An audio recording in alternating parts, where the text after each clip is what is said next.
inside my own world of make-believe.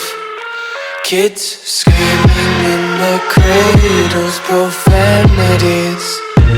I see the world through ice covered in ink and bleach. Cross out the ones who heard my cries and watched me weep. I love everything.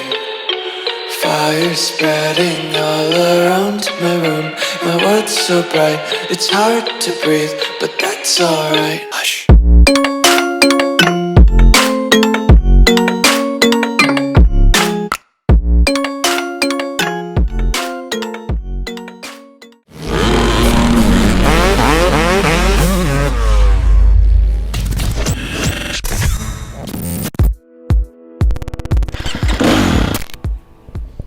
What's up, guys? It's Jordan Troxel here at Factory HRC Honda, and I work for the number 94 Ken Roczen. Yeah, working with Kenny. Last year we did Supercross, and then he sat out outdoors. So Supercross again this season. So this is actually my first outdoor season with him. But fortunately, we got a good year and a half under our belt, and learning him and his quirks and what he wants out of the motorcycle, and how we jive and gel on the starting line and during the race and things like that. And so really fortunate to get that time with him, and I think it's really going to make it a little bit easier on us this summer. Outdoors is definitely, in my opinion, the tougher of the series. It's just grittier, it's longer, it's hotter, it's harder. So I just think that'll definitely help us get along well together this summer. Yeah, point of contacts for Ken this summer for outdoors, pretty much same as Supercross. We're on the Renthal 996 handlebar. We have Renthal has these kind of custom super soft grips for us, and Chase runs them as well. I think all the guys actually run them now. Same works foot pegs that we run, and shifters and everything. So as far as cockpit, nothing's really changed for Ken from Supercross to outdoors. Yes, he's on stock peg height, stock peg offset and everything.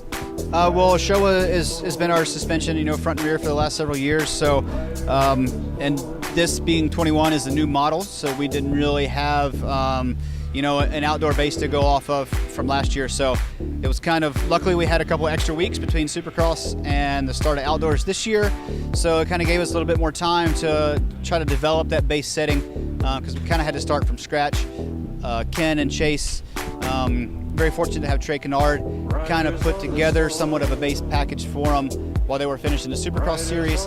But then each rider, they kind of go opposite directions from there, and then we tailor to each one. And so that's kind of been the challenge that myself and the team has been up against the last several weeks, is just trying to get the balance to match what Kenny likes. He's really particular in the way that he wants the balance and the hold up in certain areas, but then he wants it to move in a certain character that's pretty different than Chase or maybe some of your other typical guys. So it really makes us sit down and have to figure that stuff out. I would say, you look at Kenny's bikes from the previous model year, and I think 19 was the last year he did outdoors.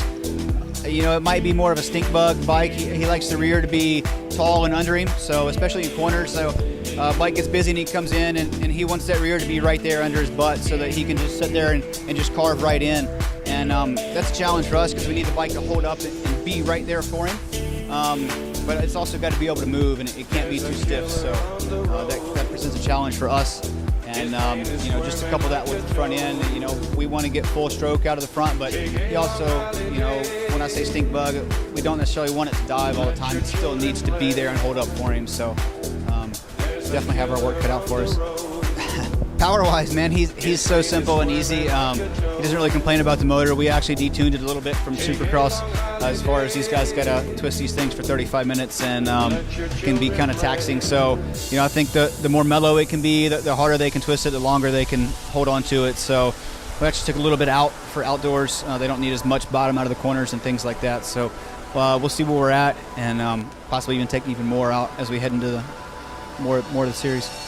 Yeah, we have a couple works coatings and stuff like that, like the magnesium primary cover and stuff like that has a pretty fancy coating on it that's pretty durable. Our ignition cover is acodized, and so is our Henson clutch cover and things like that. So yes, they look cool, but a lot more of it is just for durability and you know, when they get beat up, it doesn't look as terrible, so we can get more time out of them.